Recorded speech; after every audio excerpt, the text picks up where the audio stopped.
the crew, What makes man. him the last of the Mohican? Everybody's gone. The whole G Unit, man. It's like you're the What happened last, to the guys? last. 50's my guy. What happened to the guys? 50's What my happened to nigga. I'm gonna give you an example, right? Go ahead, yeah, I know because this is Mike, what I know Mike's been running through millions, billions since his 20s, right? He did a lot for a lot of people, just like 50, right?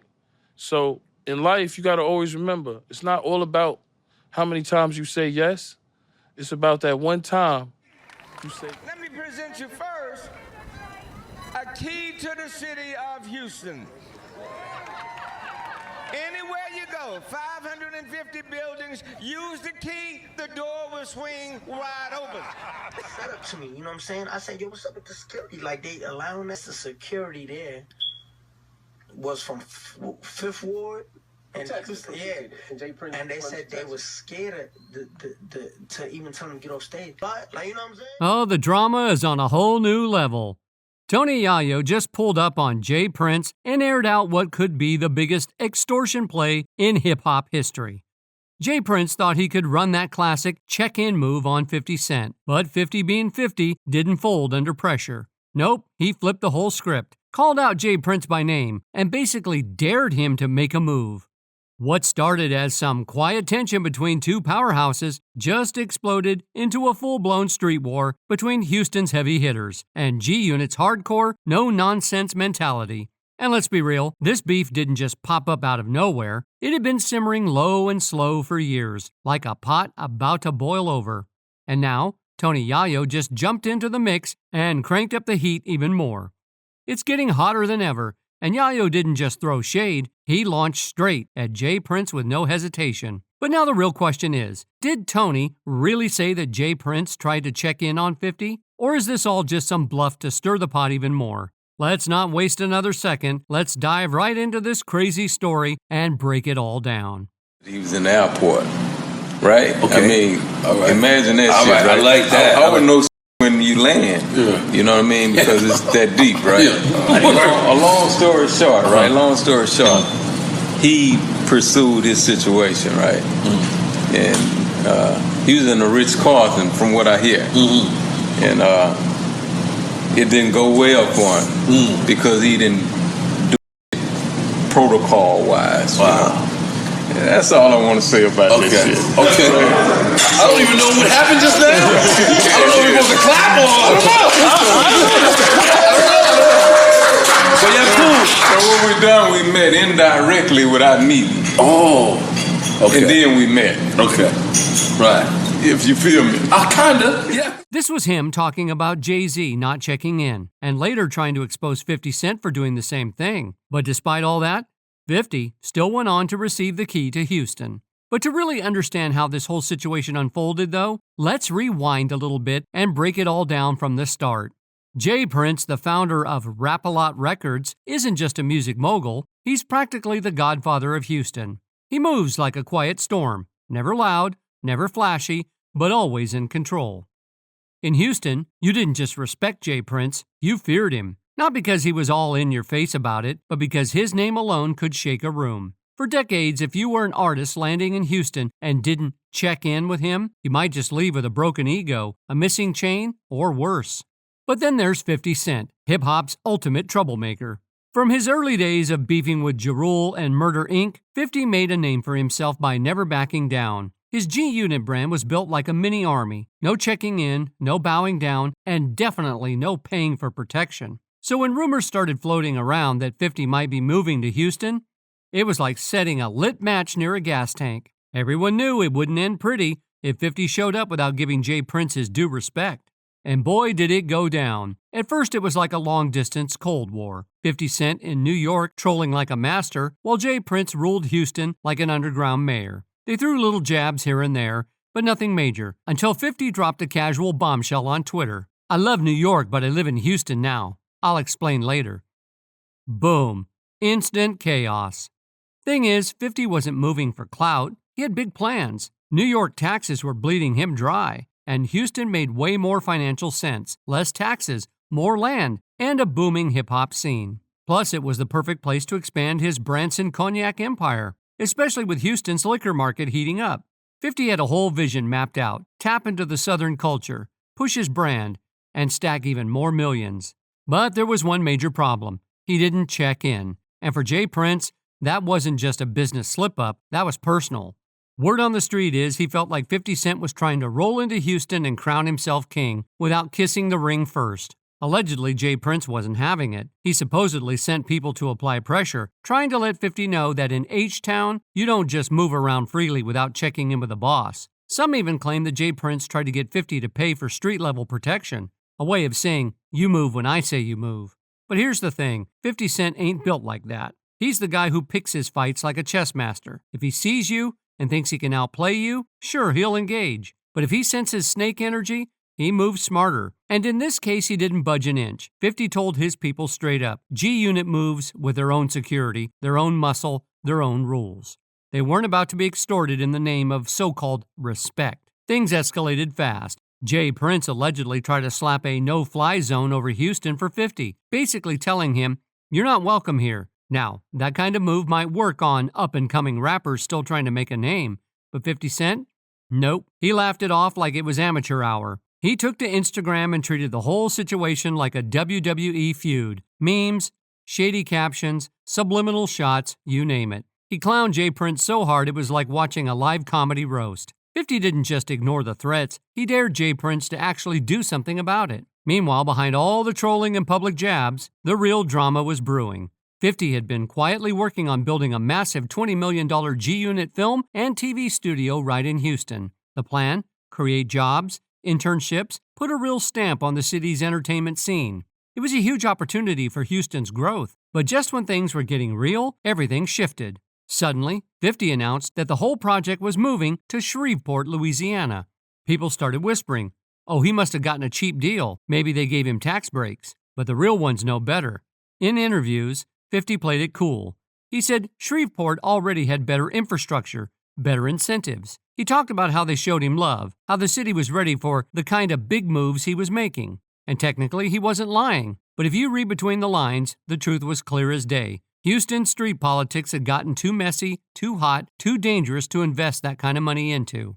And here's where the story gets poetic. Jay Prince might have tried to force 50 out, but Houston itself wasn't all siding with Prince. A lot of people in the city respected what 50 was trying to build. They wanted the jobs. They wanted the buzz. They wanted the opportunity. So in trying to shut 50 down, Jay Prince ended up pushing a $20 million blessing straight out of Houston and into the hands of another city that welcomed 50 with open arms. In 2022, just a year after 50 Cent first touchdown in Houston, the city didn't just tolerate him, they celebrated him. In a moment that felt straight out of a movie, Houston's mayor, Sylvester Turner, gave 50 Cent a literal key to the city. That's right, November 24th was officially declared 50 Cent Day. Imagine pulling up to a new city, and a year later they're basically telling you, you run this now. That's the kind of impact 50 made. At the annual Thanksgiving Day parade, 50 was treated like Houston's hometown hero. The crowd went absolutely wild. Mayor Turner stood there smiling proudly, calling 50 not just a rapper or a businessman, but a philanthropist and entrepreneur. He praised 50's G-Unity program for turning high school students into future moguls, saying that he had personally seen the difference it made in the community. And there was 50 standing on that float, cool as ever, like he had been born and raised in H-Town. Mayor Turner's words hit different. He didn't just come here to live. He's been helping out on so many causes, turning our high school students into entrepreneurs, elevating the city with his presence, and today we have the honor of making him our 2022 Grand Marshal. And when Turner handed him the key to the city, it was like a scene out of Power. Only this time, 50 wasn't acting. Anywhere he went, Turner joked, the doors would swing wide open for him. But 50 didn't just take the key and chill. He went straight to work, turning his love for Houston into real action. Through his G-Unity Foundation, he started changing lives left and right. Turkey drives, toy giveaways, school donations, you name it. He wasn't just showing face. He was putting serious money and effort into the community. I'm going to give you some insight. 75 students from Wheatley, Worthing, and Kashmere High Schools have been selected to be a part of the inaugural G-Unit Business Lab Entrepreneurial Program.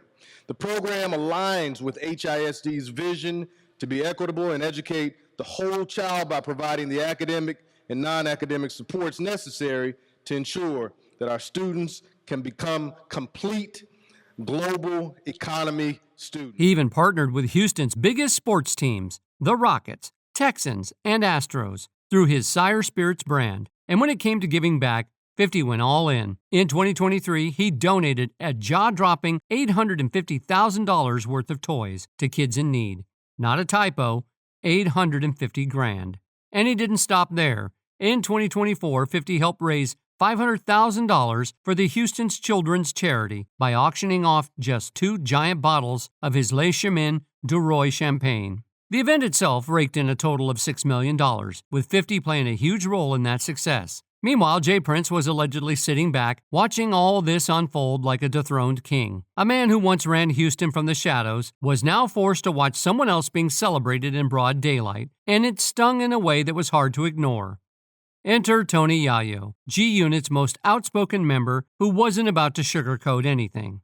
During a Vlad TV interview, Tony broke down why G-Unit never played the so-called check-in game, and his explanation was as real as it gets. He said moving militant wasn't just a strategy, it was a way of life. In his words, New York artists grew up dealing with federal indictments, and now the same type of heavy heat was happening in Atlanta and LA. And if you weren't smart with how you moved, you were basically signing up for trouble. Tony made it clear they never checked in with anybody, not in Los Angeles, not in Houston, not anywhere. They didn't pull up to cities bowing down or paying for street-level protection. Instead, they handled their own business, booking hotels, staying low-key, moving like a real unit. G-Unit always had a lot of drama around them, and that meant you couldn't afford to move sloppy. Tony explained that when you're traveling city to city, especially when you're a rapper with a target on your back, you have to move smart. It wasn't about being flashy or showing off at malls with big chains on your neck. It was about understanding that people would eliminate you over the smallest thing. According to Tony, the whole check-in system was just a slick way to line rappers up for extortion. You either checked in and paid up or risked getting robbed or worse. And the wildest part, they even tried to change the language around it to make it sound better. Some OGs were suggesting maybe the term checking in was too harsh and that it should be called getting connected. But instead, Tony wasn't buying it. He understood what it really was, extortion dressed up like a friendly handshake. Jay Prince had built his entire reputation on the idea that he was protecting artists who came to Houston. He crowned himself the king of H-Town and created this so-called friendly system of checking in. But the reality was, if you didn't pay your respects, meaning run your pockets, things could get ugly real fast. The rules were unspoken but very real. If you were an artist coming to Houston, you were expected to check in with Jay Prince, show respect, and by respect, they meant financial contributions. Supposedly, this would keep you safe and make sure if your chain went missing, it would mysteriously find its way back. But if you didn't check in, suddenly, it was a whole different story. Tony even brought up Pop Smoke's death as a prime example. When artists don't properly secure themselves or put too much trust in the wrong people, they become easy targets. He made it crystal clear that so-called street protection always came with strings attached. And when things go bad, those same people who promise to protect you are nowhere to be found. Tony warned that all these street politics, mob ties, and gangster affiliations weren't just dangerous, they were a magnet for federal attention. This wasn't the 90s anymore. This was a different era where mafia-level extortion and setup games weren't just street rumors. They were the kind of activities that brought down RICO cases. Tony said it plain and simple. They weren't playing those games. G-Unit would rather stay dangerous and self-reliant than owe favors to street dudes with hidden agendas. This is where it gets ugly. NBA YoungBoy pulled up to Houston on some business, refused to check in, and the next thing you know, his spot gets hit. Chains gone, cash snatched, car keys vanished. The situation spiraled fast. In leaked audio, you could hear the thieves mocking him, offering to sell his stolen goods back, laughing and bragging about what they took. Suddenly, Jay Prince popped up on Instagram, positioning himself like some savior who was coming to YoungBoy's rescue. Instead of reaching out privately like a real OG would, he posted a video announcing he had retrieved YoungBoy's keys and other stolen items. Jay Prince explained he got a call after YoungBoy's place got broken into saying the little homies who did it wanted to make things right because they supposedly respected Prince and his ties to YoungBoy's family. In the video, he displays the stolen goods, casually mentioning, Hey, I don't want no friends, I don't want no new relationships. All that, hey, I don't respect none of that shit, man. If you got something for me, man, they got plenty of niggas around me you could call. Man, it's plenty ways you could get in touch with me. Man, don't get on no internet and do nothing publicly. Don't do nothing dealing with no fucking publicity, none of that And I'm good on them keys, gangster. When you buy cash, two keys come with the car anyway. Mind your But Youngboy wasn't impressed. He clapped back hard, calling out Jay Prince for clout chasing like a 60-year-old grandpa desperate for attention. Youngboy made it clear, if Prince really had good intentions, he would have handled it privately. "If you got something for me, man, there's plenty of ways to get in touch with me," Youngboy said. "Don't get on the internet doing nothing publicly for publicity. I'm good on all that, gangster. When you buy cars cash, 2 keys come with them anyway." It was a brutal takedown, basically telling Prince to stay out of his business. Cameron and Mays jumped in too, dragging Jay Prince for still acting like he ran the streets. They weren't having it. They said real OGs uplift the youth, not extort them. Mays pointed out that older dudes like Prince are often the last to realize that times have changed. Then there were the infamous dice games, Jay Prince's second favorite hustle after intimidation. High-stakes dice games have been legendary in Houston for years, but not for good reasons. Whispers about them being rigged setups to line up rappers have floated around for just as long. And the most heartbreaking example? Takeoff. We all remember how Takeoff lost his life after one of these games spiraled out of control into a shootout. But according to rumors, it wasn't just random savagery. Sources claim that Jay Prince was salty because Takeoff and Quavo didn't check in properly. Allegedly, Prince's crew was told to teach them a lesson, something minor to scare them. But instead, it turned deadly. Takeoff's life was senselessly taken. In the aftermath, Jay Prince danced around responsibility like a pro. When asked, he didn't really address anything head-on. He mumbled about his track record and said the Prince family had been honoring guests for 30-plus years. But he also slipped up and practically admitted evidence was tampered with. He mentioned how Mike and Junior, 2 of his people, walked by Takeoff's body, then went into a restroom to wash blood off their hands after helping lift Takeoff off the ground. That's not something you just casually mention unless you're covering something up. And Takeoff wasn't the only victim tied to these so-called dice games. Remember Duke the jeweler? He won $100,000 at one of those games, probably thinking it was the best night of his life. But before he could even make it back to his car, he was ambushed, robbed, and annihilated. Another talented black man gone. Over what? Rigged games, street politics, and a fake code of honor. When you stack all of this next to someone like 50 Cent, who's out here building community centers, feeding families, and uplifting people, the difference is night and day. One man is building real legacy. The other is clinging to old-school fear tactics. And 50 isn't just trolling for laughs anymore. Word on the street is that 50 Cent isn't trolling for laughs. He's working behind the scenes, gathering real proof that the infamous check-in system is nothing more than a full-blown extortion racket. Quietly, methodically, he's connecting with people, collecting receipts, and piecing together a case that could blow the lid off of a system that's been running unchecked for decades. Let's be clear. When 50 plays chess, he doesn't bluff. Every move he makes is calculated. Every post, every meme, every harmless jab, it's not just for entertainment, it's a warning shot. Sources close to the situation even hint that 50 has been dropping crumbs for the feds, and if the federal authorities really do start sniffing around, it's game over.